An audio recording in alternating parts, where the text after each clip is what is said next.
We'll bust out those controllers because NHL and EA Sports have released their player ratings for NHL 27, and you might be surprised how they've rated the Lightning's top 5.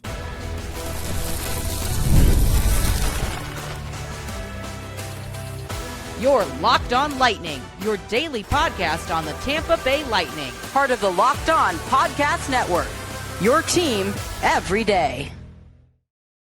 Welcome into Locked On Lightning. I'm Nick Morgan. That's Greg Stephen, and this is our Friday show. On today's show, we are going behind enemy lines. Last team in the Atlantic Division, and it's the Toronto Maple Leafs. Are they going to get back to being a contender? Will Gavin McKenna help them get there, or are they still in a little bit of a transition mode? Plus, our summer hot take of the day, should the NHL just eliminate conferences when it comes to playoffs and just seed everybody 1 through 16? Yeah, we've talked about going back to the old playoff format. How about a completely different format? We'll dive into that on today's show. But first, Greg, last week, you and I ranked our Lightning top 5 players. Right now, you had JJ Moser number 3 for some reason. Still don't. But on today's show, we have a new twist to that because EA Sports has put out their annual NHL 27 ratings, and they have listed the top 5 for the Tampa Bay Lightning. Let's dive into this, Greg. And I'm going to just ask if you agree or disagree. Ready? Okay. All right. So here's the Lightning top 5. Number 1, 97 overall, Nikita Kucherov. 3rd highest rated player in the game. So can we just start by saying, like, if he's the MVP of the league, how is he not 99? Only one player in the 99 club, Connor McDavid, who I just found out is the first player to ever have a 99 rating in the game. Interesting. Yeah, it was like a Madden thing, and I think maybe NBA Live had some, but they have never had, I think, a 99 player in NHL. Interesting. I have played a lot of those games. I did not know that. Yeah, I remember like Crosby and Ovechkin were always like 95 or 96, and that was like right. And then Nikita Kucherov is technically rated 3rd, but he and McKinnon both have a 97 rating overall. Right. Yeah, they have his slap shot at 93, which I find interesting. Yeah, I don't remember a lot of slap shot goals from him last year, but hey, whatever. It gets those stats up. Okay, so good take there. I agree. You know, if you're the MVP, I think you should be higher. Number 2, and this puts an end to, I think, the debate you and I had last week. Andrei Vasilevskiy, 94 overall. Yeah, I think I'm on board with it, I guess. I think I want to put him 95, 96. I mean, again, it's like a Vezina winner. So it's like, is he number 1 in goaltending? I didn't even look. He is. Okay, well, that's good. Hang on. Yes, he is number 1 goalie. Okay. Ilya Sorokin is 2nd at 93. Also the 15th highest rated player in the game. Okay. Well, I mean, that's more acceptable then, that he is the highest goalie, whether it's a 94. But I would, 95, 96. Why not throw him that? I'm a little surprised that they didn't have like Connor Hellebuck a little bit higher just because of legacy, that Right. kind of thing. But this kind of ties into, speaking of legacy, the number 3 highest overall player for the Tampa Bay Lightning, Greg. Yeah. Can you guess who it is? I'm assuming it's Victor Hedman. It is Victor Hedman. Yeah. 91 overall, which I believe puts him in the let's see, where does that list him? He is 11th highest rated defense in the game. That's so interesting, right? It's so interesting. Because it's like, look, I get it. Like you said, the word legacy, right? Like he obviously historically would be deserving of a 91. But I mean, aren't these games year to year? So like if you're basing it a lot on like last season, 91 seems a little high, no? And here's kind of the debate. I agree. Like, I think maybe you take last year, like we've said for all summer about Victor Hedman, and just kind of be like, okay, maybe it was an outlier. So maybe EA Sports is kind of doing that same thing and going based on his past history and not necessarily like looking at one season being like, he's cooked.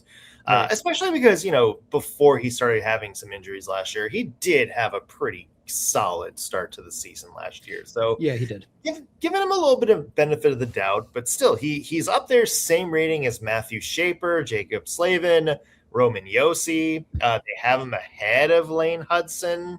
Interesting. It's one of those that I've looked at and it's like, okay, I feel like this is like the legacy rating here. Yeah, I agree, because I don't know. I mean, I think it's possible that he could be a top 11 defenseman in the league. I just don't think last year showed us that, obviously. So if this is a year-to-year game, I don't know. Lane Hudson, to me, I thought he was elite. Like, I'd probably put him in the top 10 if I were making the rankings. So I don't know. I can see it going either way. Happy that he got a high rating. I don't know what is it, 91? Yeah, I don't know if that's right where I'd put him, but yeah. Whatever. Well, especially you get to some of these other players here, Greg. Number 4 is Jake Gensel at 9. Well, let's just say 4 and 5. Right, they're tied. Jake Gensel, Brandon Hagel, both rated 90. Are you saying too low on any of those? I don't know. I think that's probably a good number for both those players. No, right? Because, I mean, maybe like a 91, 92, I could see an argument. But I don't know. To me, if you're putting Kuch at 97, he's certainly substantially better than these two players, right? So there has to be some kind of gap there. And I think that's a reasonable gap. 90 is a great overall score, right? Yeah. Here's the thing. I think Brandon Hagel's little bit underrated here. That's fair. And he's on pace for 90. He kills penalties. He creates a lot of offense. And they kind of have him behind some players like Clayton Keller and Sam Reinhart and Tim Stützle, who he had very terrible stats with offensively last year, but also does a little bit more defensively. So I don't know. I feel like I would bump up Hagel to at least a 91. Still rated very high. He is 45th best player in the game. And then Gensel they have as 49th, although you could probably go back and forth between those two. Yeah, probably. I mean, they both contribute a ton. I mean, you and I basically debated with our rankings who would be higher in the list, right? And they came out the same to EA, so. All right. Any surprise exclusions on that list to you for the top 5? I don't think so. I think those are all pretty expected. Because when this came out, we had a lot of fans on the Lightning's Instagram when they announced this. A lot of fans on Reddit were like, "Hey, where'd Braden Point go on this?" It is interesting that they kept Hedman at an overall score that's higher than Braden Point's. To me, I agree. I also want to argue, like, obviously, I think you and others think that I rated Moser too highly, but he's got to be an 87. I mean, they put him at 85. Come on. Let's see. Yeah, JJ Moser, 85. Like, they rated him the same as Chernak, who's also an 85, and you're going to try and tell me that Moser isn't better than Chernak? I would sit here and argue to the death about that. So they only release a certain amount at a time here. Right. So let's go through. So some of the rest, they had Braden Point, 88 overall. Yeah. Gave him a 91 speed. Fair. Which is the second. Do you know the one player who has a higher speed ranking than Braden Point on the Lightning? Celebrini. Oh, on the Lightning specifically? Yeah. Who would I even guess? I don't know. I don't think you'll get it. Is it Dominic James? No. I don't know. It's not a skater. It's Andrei Vasilevskiy, who they had 94 overall speed. What? Well, and I think probably for the goaltender position, that's reaction post to post, and everything like that. But yeah, quickness. But yeah, they had him higher than Nikita Kucherov. Him and Brandon Hagel are the two fastest forwards on the team. Interesting. That have come out so far. You also have John Carlson as an 87. Anthony Cirelli, 85. Disagree. I think he needs to be a little bit higher from that. Maybe that's like perfect for his scoring, but I'd say his overall game probably warrants a little bit of a higher ranking. Yeah, again, like you're putting him on the same playing level as Chernak overall. So you're going to tell him again, it's like a little inconsistent. Moser and Chernak both 85. A lot of players in the NHL have an 85. Yeah, because Cirelli was 85 and was like 191 overall, and then Chernak also 85 was like 247. So right, that seems to be like the median of a top like 6/top 4 player. Right. Team. So it should have the rest of these ratings coming out here soon. Real quick, do you want to run through the top 10 players in the NHL? Yeah, let's do it. Yeah, why not? We have a long summer ahead of us, so might as well kill some time. Okay, so we talked about the top 3. Leon Draisaitl was 4th at 96 overall. Then you have a run of players at 95 overall. You have, I'm gonna do math real quick, 7 players 95 overall or above. Can you guess them, Greg? Celebrini is 1. There's got to be a defenseman in there. So Cale Makar. Makar is 2. I'll give you a hint. There's 2 other defensemen in this 95 overall club. Quinn Hughes. It's not Schaefer because you already said that. I don't know who the other defenseman would be. Was, according to reports, maybe almost, but probably not, a Tampa Bay Lightning player at one point. Oh, Zach Werenski. Yeah. Zach Werenski, 95 overall. He is a dog. I respect that rating. Yeah, for sure. They have to probably have some of the legends, like Crosby has got to be in there. Crosby is 95. I'm kind of shocked. Like, I don't know. I guess because of Barkov's injury, he wouldn't be there, but he would be a guess of mine. Barkov is also 95. Oh, he is. Okay, wow. Yeah, you were missing one more player, a winger. A winger. Oh, probably pretty obvious if you can think about it. They're not still giving that to Ovechkin. No, not Ovechkin. Ovechkin is, where was he on this list? He's further down. It's a winger. Interesting. I don't know. Who is it? It is David Pastrnak. Oh, interesting. Okay. I mean, that seems pretty reasonable. I'd say so. Yeah. Yeah. So there's your top 11. Alex Ovechkin, 89. I will say I'm kind of shocked that Kaprizov isn't in there. Kaprizov was 94. Oh, okay. So he's kind of right there. Yeah. There's like the next tier after that was Mikko Rantanen, Kaprizov, Eichel, Vazzy, and Jack Hughes. Those are like the next tier of 94 players. So yeah, some interesting ratings. It's always fun when NHL drops their EA Sports ratings because it's certainly a big debate, overrated, underrated. We want to hear your take. Do you think any players on this list that we went through are overrated? Let us know. Or underrated. Also, who do you think is going to make the biggest jump for next year? By the end of, when NHL 28 comes out, who's going to have like the 95 on their rating next year? And why is it Emil Lillberg? I'm just let us know. Drop a comment on the YouTube page. We would love to chat with you this offseason. Still to come on Locked On Lightning, we are continuing our Behind Enemy Lines feature, and this time we go up to the 6. Toronto Maple Leafs, can they get back to being a contender this year? We'll debate on Locked On Lightning. Today's episode is brought to you by FanDuel.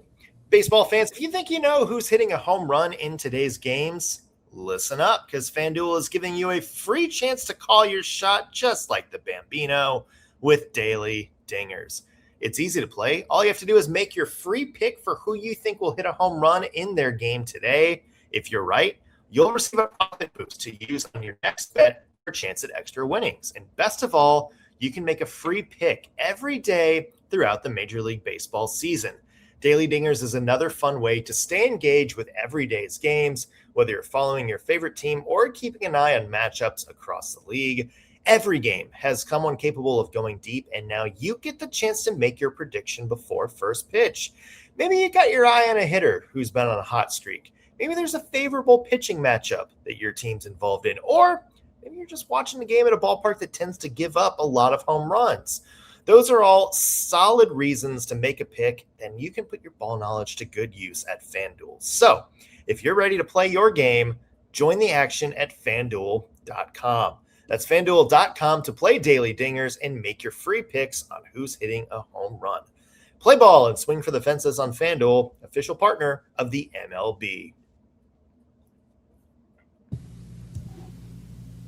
We are back here on Locked on Lightning. Nick Morgan here alongside Greg Stephen. We are trucking along with our Behind Enemy Lines segment, and we go up north to the Toronto Maple Leafs. Whew, what an interesting couple of months it's been to be a Leafs fan, Greg.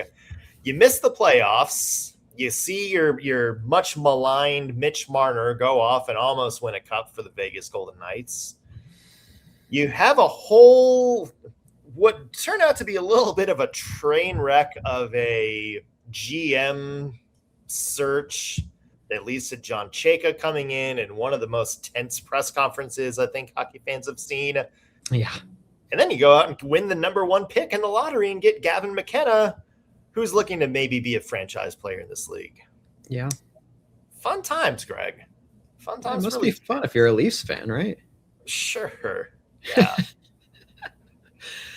I don't know. I think I'm not convinced yet. I think the potential is there. I think they made some interesting moves, some of which I think are smart and some of which I think are massive gambles but could pay off for their team. I have always been of the camp that I would not pay Darren Raddysh at his age the length of a contract that they wanted to give him. I think a lot of people were saying I'm undervaluing how good he was. It's not even about that. For me, it's sure. I think he could probably reproduce what he did this past season for the Leafs next year, maybe the year after. But as those years truck along, that number is going down. And do you want to keep paying him that much money? I don't know. That's the one contract for me that's a little up in the air. And then the bottom six, man, I'm not totally sold. Gavin McKenna, superstar, obviously. That's a huge boost to your top six. You got Nick Paul. We all know he can be a dog when he needs to be. Other than that, their bottom six to me, I am just not sold on it being as deep of a team as I think they are hoping. And here's the thing. I mean, we've gone through this with the Leafs so often over the past, how many years have they kind of been good? 10 years where it's like they find a specific thing and it's like, oh, we have depth now. That's what's going to get us over the hump. Mm-hmm. And then the depth that they bring in sucks. Or it's like, this is the missing piece. And then they go out and have a mega deal for a player who wounds up being a liability after a while.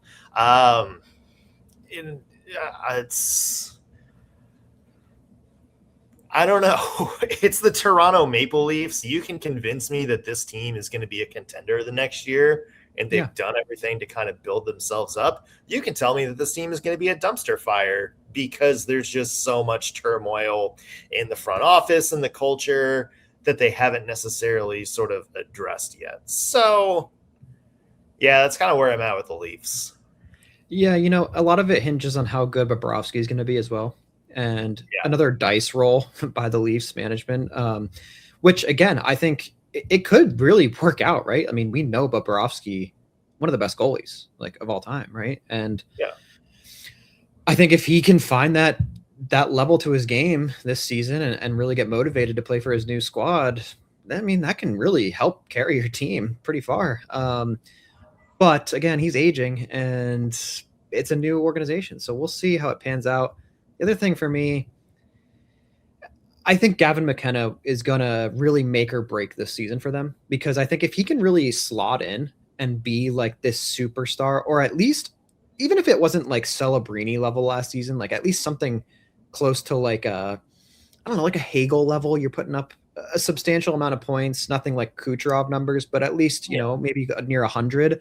I think this could really be a boost, right? Yeah. I mean, and here's the thing about McKenna. He's going to come in. He's going to turn 19 halfway through this season. So, you know, I would be shocked if for some reason he wasn't on the opening night roster.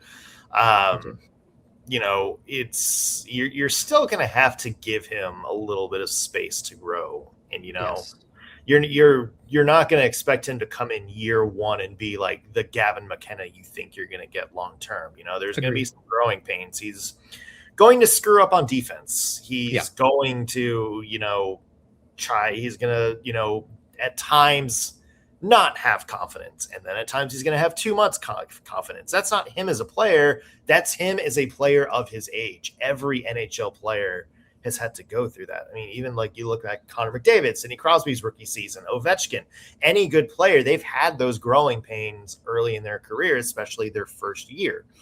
So to me, that is kind of the X factor. I think we're going to have to maybe be a little bit patient. I don't think we're going to have to look at him as the end all be all in that top six, like the solution to who provides the depth behind Austin Matthews quite yet. I think they just have to do, you know, at bare minimum, just look at him as maybe just a good top 9 asset this year. I do want to talk about, though, Greg, our boy Darren Raddysh. Yeah. We debated this before this whole contract thing with the Maple Leafs happened. We debated this when he was still on the team last year. We were kind of discussing his future. Do you think he recreates the magic he had last year with another team? I think he's going to be pretty good. I don't think he's going to be quite as good as he was for the Lightning. And I don't know. I only say that because, like, the power play for the Lightning was a big part of his point production. And that's not to say that the Leafs don't have superstars that can generate a dangerous power play, but they don't have Nikita Kucherov. And that is the power play guy of this league. And, you know, you subtract him from the equation, and I think your production goes down slightly. And to me, you know, I view Matthews as more of a goal scorer, right? And you lost Marner, who was a passer and puck retriever. So I don't know. To me, I just don't know that they really have the setup guy for him right now. But maybe I'm wrong. I mean, it's very possible. Yeah, it's getting me interested. It was a needed swing, I think, because Morgan Riley offensively has kind of regressed a little bit over the past couple of years. I don't think he's that guy that's going to get them like 60, 70 points anymore.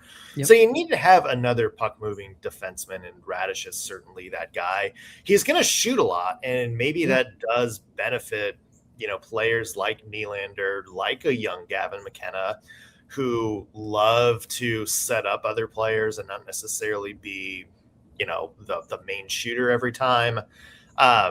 So I think there is maybe some space for them to grow there, but it's tough. I mean, we've seen so many of these players over the years, Greg, especially ones that have gone to Toronto seemingly, that have this just out of nowhere go from role player to high-end player year, get a big contract, and then not quite live up to the hype. I think Darren Raddysh can still be a really good contributor. I'm not exactly sure if he's the missing piece to get to Leafs to the cup. I think they're going to need a lot more than him, especially for the blue line. Yeah, I completely agree. I think, like I said, I think he's going to be pretty good. I'm not trying to hate on him at all. I actually don't think he's, like, some people I think believe he'll be insane, and then some people think that he's going to be terrible, and I think he's going to fall somewhere right in the middle of those two things. And I think that's kind of, it's not exactly what they need, but it does boost their team, right? I mean, I feel like defensively they do need a puck-moving guy, like you've alluded to, and I don't think they've quite made all the additions they need to be like a true cup contender, but let's just say for argument's sake, he really excels there. Gavin McKenna finds his way like very quickly, and then Bobrovsky plays at an elite level. All of a sudden, you know, this team's actually pretty threatening. Yeah, I mean, it's the Toronto Maple Leafs, and they still have so much talent. So it's like you can't ever really count them out. So they're probably really upset about ditching Marner at this point, though. Yeah, especially after last year, he just did gangbusters in the entire postseason. Should be interesting to see what the Leafs do this coming year, and if they make the playoffs, Greg, I have a fun proposal that could put them against a Western Conference team before the Stanley Cup Finals. Wow. It's our summer hot take of the day. We will dive into it when we come back.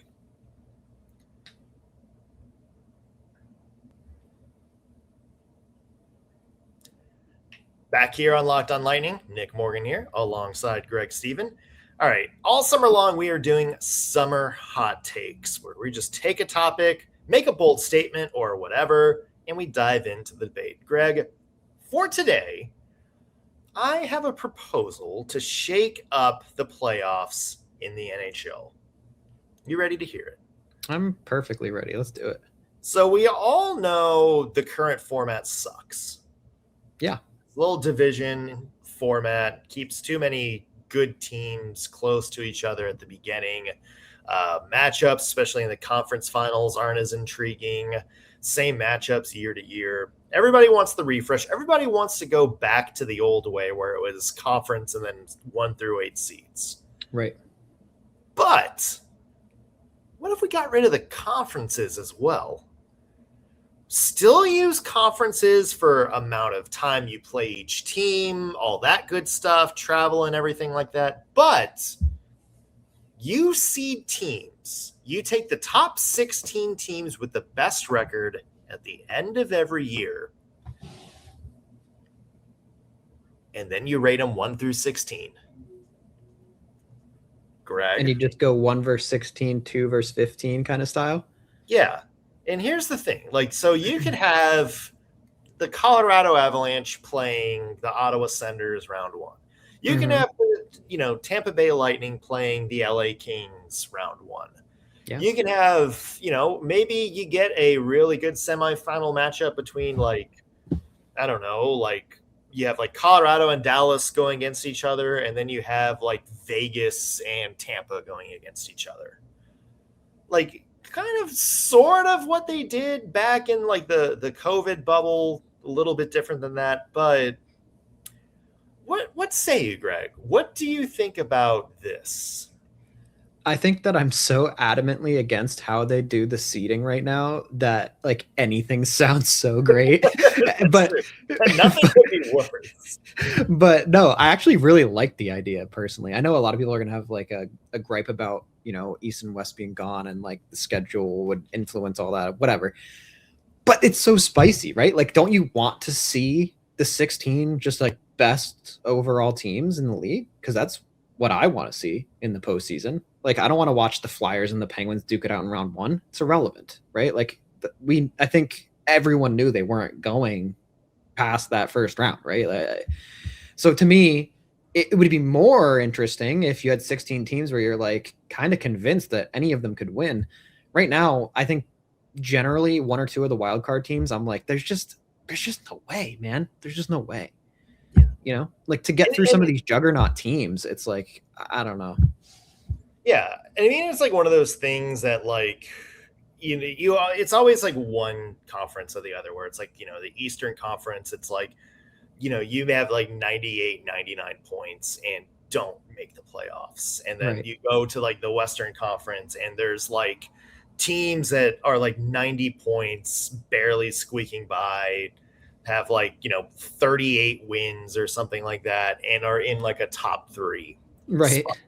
So I don't know, I think it would create kind of more of that traditional formula. I think it would make, those first round upsets feel a little bit more Cinderella-esque just from a storytelling standpoint.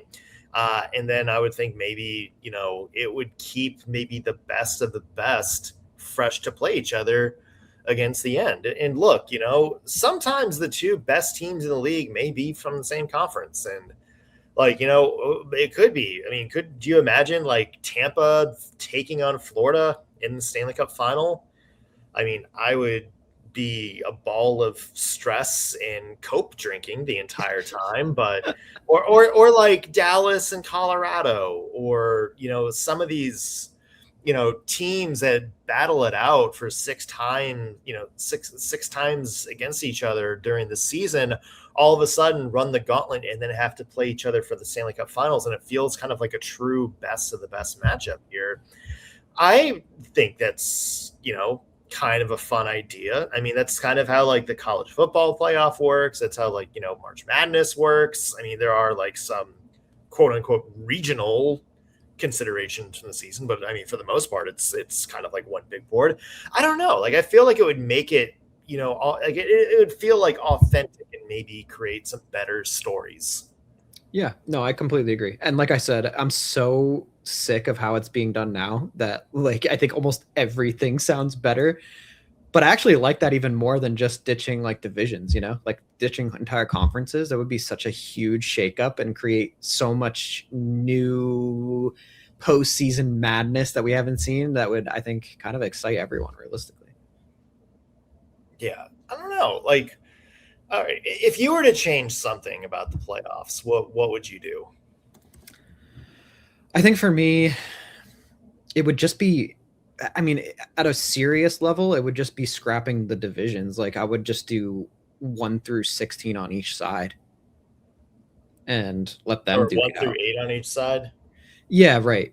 Sorry. But I mean, I don't know. The top 3 in each division, I understand kind of why they try and do it that way, but I just don't think it works like well, because like you said, there are divisions that are just substantially worse than other divisions, especially right now in the league, right? Like, I don't know, the Atlantic was several 100-point teams. Yeah. And then you look at the West side and there are teams making it with 80 points.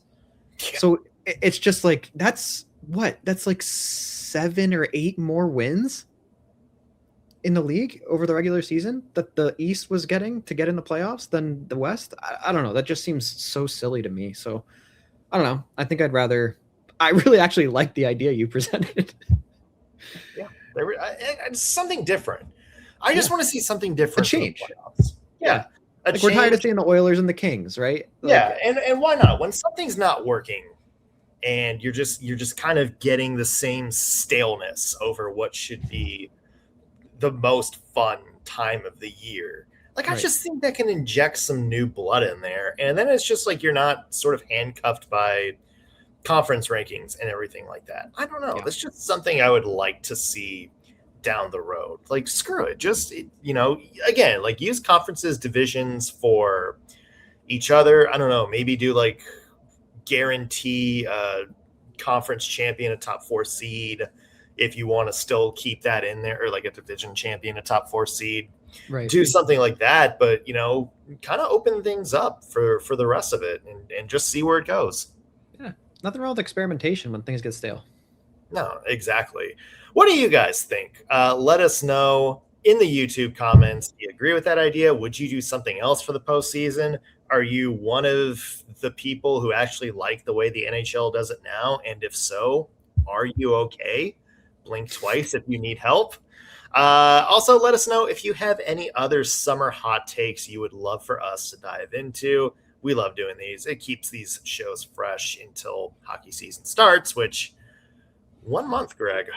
1 month. We'll be talking about our first preseason game. So here's something.